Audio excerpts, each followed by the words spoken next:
Right. So in this particular session, we are going to discuss the design of a common emitter amplifier using transistor BC107, and the circuit looks so like this. All right. So the components required for this particular experiment is transistor 107 and resistors in terms of 1 kilo ohms, 1 kilo ohm, 1 kilo ohm resistor, 1.2 kilo ohm resistor, 4.7 kilo ohm resistor, and there are 3 capacitors required, which are 22 microfarad, 33 microfarad and 47 microfarad capacitors, and we require a potentiometer of 0 to 50 kilo ohms resistor. Now let us connect the circuit as per the circuit diagram. So since the transistor is in common emitter configuration, so I am connecting this transistor from the notch,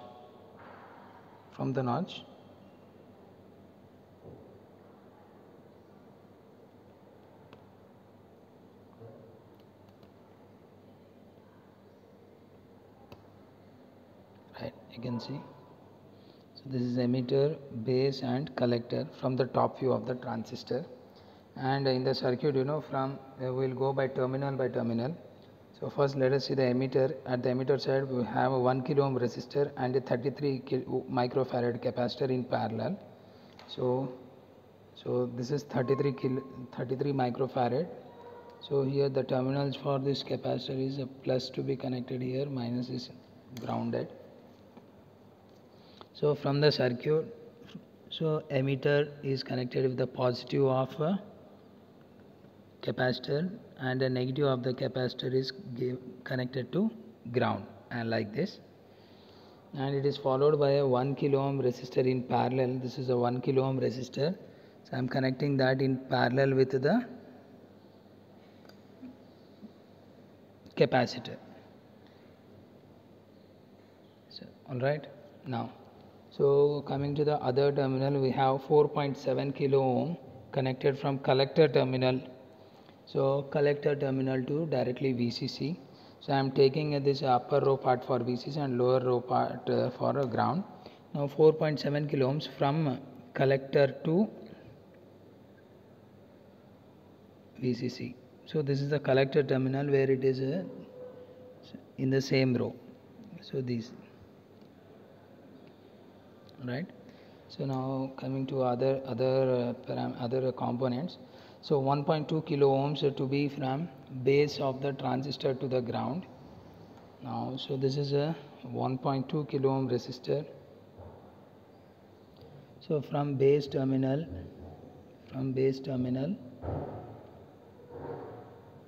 to ground.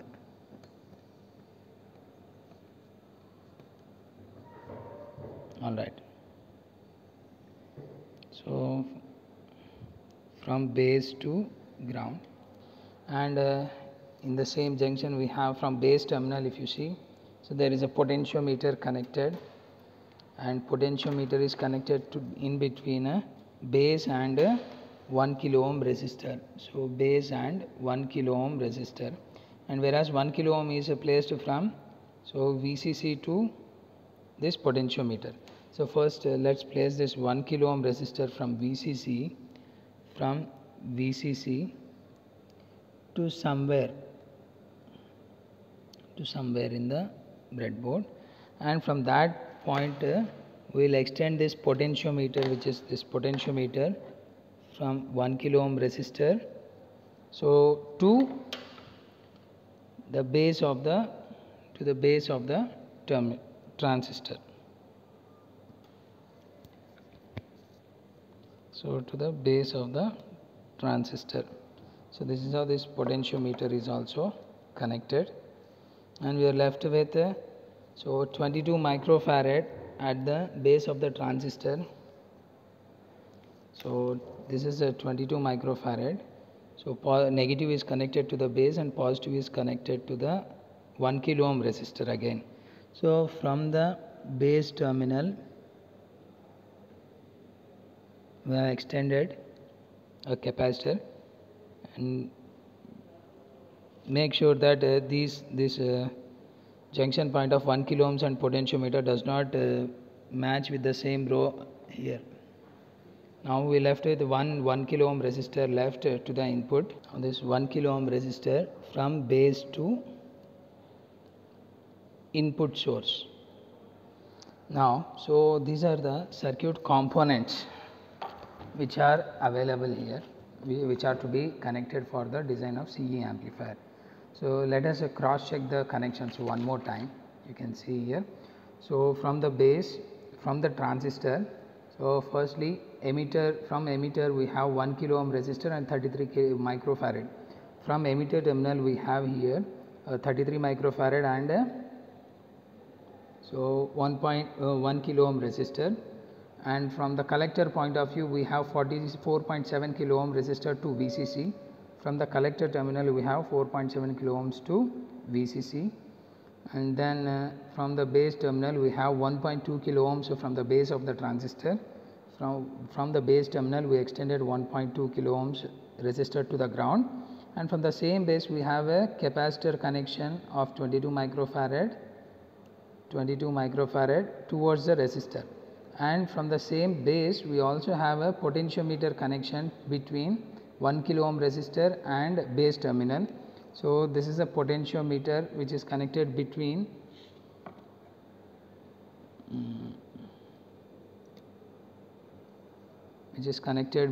this 1 kilo ohm resistor, and from that this potentiometer positive and negative is connected to the base terminal. And these should not see, we should be make sure that the junctions or the circuit diagram connections are to be made very cautiously. If both are connected in the same row, we are going to have a short circuit, we don't get output. So this is how we have expanded here the connections. And the first thing in amplifier circuits is that you have to set that particular transistor what you are using into its proper operating point. So operating point of the transistor is to be set exactly half of the VCC, then only it will work as an amplifier. So to check that, first thing is we need to apply VCC. So applying VCC using this source voltage. So I am just first so I will check that whether 10 volts VCC we need to apply. I am just checking with the inbuilt voltmeter available on the trainer kit.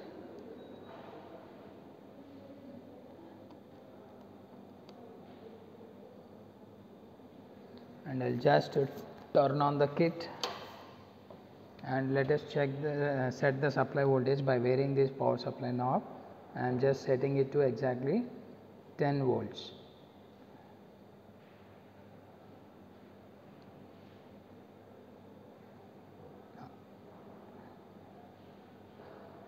Now, so it is around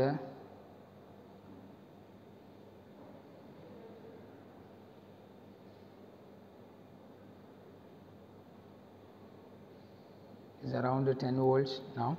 Now this VCC supply is to be given as a supply to the amplifier circuit.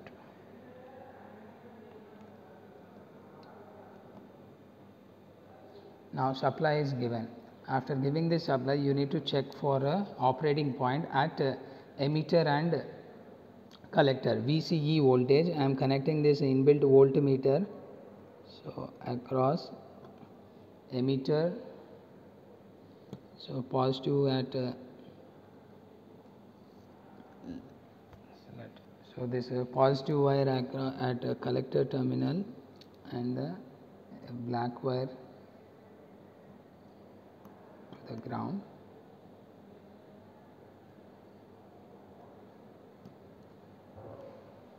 Now, so you can see the collector to emitter operating point voltage is exactly half of VCC. You can vary that operating point by varying this potentiometer. So, by adjusting this potentiometer, which is a biasing resistor available in the circuit diagram, we need to set this as exactly half of VCC, which is the operating point of this particular transistor to work as an amplifier. So, now the operating point is also set. After setting this operating point only, we need to apply the input signal to this amplifier. So, before applying that, it is very required to ensure that the operating point is properly set. Now, after setting this operating point, now it is time to apply. Now, remove the connection just to check this operating point. We have connected this multimeter, need not to be connected continuously until the execution of the experiment. Now, so after connecting this, just we need to apply the input signal. So, the input signal required is a 100 millivolts signal. 100 millivolts signal, it should be a sine signal. So, now sine signal with a frequency of 2000 means a 2 kilohertz frequency, we need to generate the input signal. So, using function generator we can generate this input signal. Now, after let us connect this input signal. So, the input signal is extended with the help of a CRO probe, means with the help of a probe from function generator. So, this input signal is to be connected at the base of the means to the 1 kilo ohm resistor at the base of the transistor. So, in this function generator probe we have a red and black wires. Red wire to be connected to the circuit positive, means to the resistor, and black wire is to be connected to the ground. And now with this we have applied the input signal. Now it is time to check the output signal across the at the collector terminal. At the collector terminal we also have 47 microfarad capacitor here. So, let us just connect by turning off the kit. You cannot remove and insert components by making this kit on by while the kit is in on condition. So, better turn off the kit and then connect the component. So, as you see, the positive to be connected to the collector and the negative is connected for output. Now, it is connected and I will just turn on the kit. So, now to observe the output I am making use of a CRO. So, to check the output I have extended a connection from channel 1 of a CRO with a CRO probe. Now, where I need to observe the output is, so I need to see the output at the collector terminal of the transistor. The red wire of the probe is connected to collector terminal of the transistor. Now, after connecting the CRO probe, at the and you can observe the output of the circuit. So, which is around, you can see the peak to peak amplitude here, it is around 7 volts, 7 volts we are getting, means the input what we have applied is only 100 millivolts signal. So, the output what we are getting is nearly 6.5 around, means around 7 volts we are getting, means the input signal has been amplified using this common emitter amplifier circuit. Now, so after getting this output, the thing is we need to draw the frequency response. We need to see whether it is giving us the maximum value or a least value, means the output voltage is falling down at the larger frequencies. You just see, observe the both. So, here I am changing the frequency. So, the amplitude of the circuit is also getting changed. It is increasing and then decreasing. We need to make sure, we need to note down the values of these output voltages. So, as per this tabular column, means at particular frequency what is the output voltage we got, and then using that we used to calculate voltage gain V naught by Vi, and then normalized voltage gain and gain in dB. These using this gain in dB and frequency values we are going to draw the frequency response of the circuit.